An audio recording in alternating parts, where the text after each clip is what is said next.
Hi, I'm Claudia Brown Coulter with Pivotal Peace. I'm your go-to mediator for navigating divorce while parenting children with special needs, and I'm also a legal document assistant, LDA, based in the greater Los Angeles area. Let's talk about residency. Q&A. How do I know if I can file in this jurisdiction? Let's talk about these requirements. You have to file in a place where you're a resident. It prevents you from just willy-nilly picking the laws of the state that benefit you the most. You need to have some sort of meaningful connection to the place where you are having your divorce because it has jurisdiction over you. If you know, like, man, I don't like these laws, for your next marriage, you get prenup. Okay? All right. This also is relevant when you have children because the court is really concerned about that. You have to have a connection to where you are filing this divorce. It does not need to be in the place where you were married. Divorce is about residency.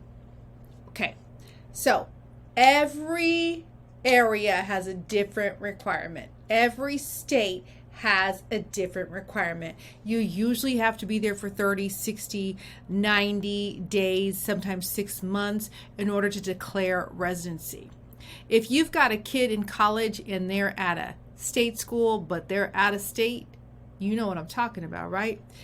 If they're there long enough, they can declare residency and get that in-state tuition instead of paying that out-of-state tuition thing, right? And the out-of-state tuition fees. It's the same thing for divorce. It takes time to declare residency. People don't want to take that time. Oh yeah, I moved to Texas, but I'm filing here in California. You got to file first and then move. Okay? File first, then move. In California, in order to establish residency, you need to be in the state for 6 months. And you need to be a resident of the county, residing in the county that you're going to file in for 3 of those 6 months. It's not that long of a time, but it is when you're like, dang, but I could be divorced in 6 months. Okay, we'll talk about that. Put a pin in that. We're going to come at the end. Stay to the end. I'm going to tell you the workaround for that. Every state has a different requirement, but just remember that California requires 6 months of living here in order to establish residency. And that means 6 months, an additional 6 months before your divorce can be finalized. So you're looking at a year. So we already talked about the time frames, the minimum criteria for living here, 6 months. But if your spouse lives here in California and you live somewhere else, cool, you're good. Only one of you needs to be a resident. File for divorce in the county where your spouse resides. There's no problem with that. You're done. You meet the residency requirement because your spouse meets it. There is a little wrinkle if you're in the military. There are extra laws and protections in place for military service members, especially if you're active duty. And it is really designed to prevent things happening to them legally when they're not able to be there. Now, if you are divorcing someone who is active military, there are ways that you can get around it. They can waive some of those rights so that you can proceed in a normal manner with this divorce as opposed to in the military manner of the divorce. But just keep in mind, if they're active military, that is an extra wrinkle. And for everyone, as you complete your forms, the final step of your forms, there's going to be a little section on one of the forms, and it's going to ask if your spouse is active military. Okay, so you can't just like lie. You know how I feel about that. So how do you meet residency requirement? How do you make sure that you're eligible, right? Like, how do you prove that? You can gather, you can have a driver's license, you can gather your documents, your bills, and things like that. I've never, not yet at least, I've not yet seen a court be like, prove it. Prove you're a resident here. Because you're swearing under the penalty of perjury that you are. I've never seen them say prove it.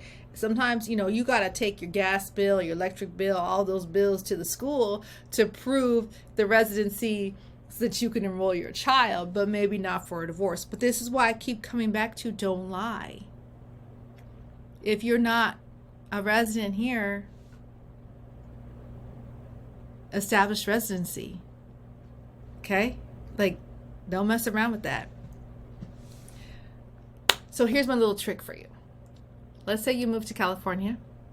Let's say you're like, I gotta get away.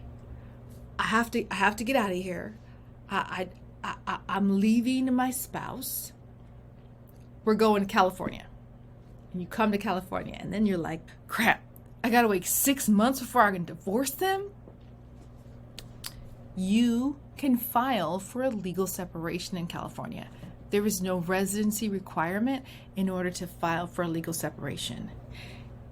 There's also no timeline. So your legal separation can be granted sooner than 6 months. So here's what you do. You file for a legal separation.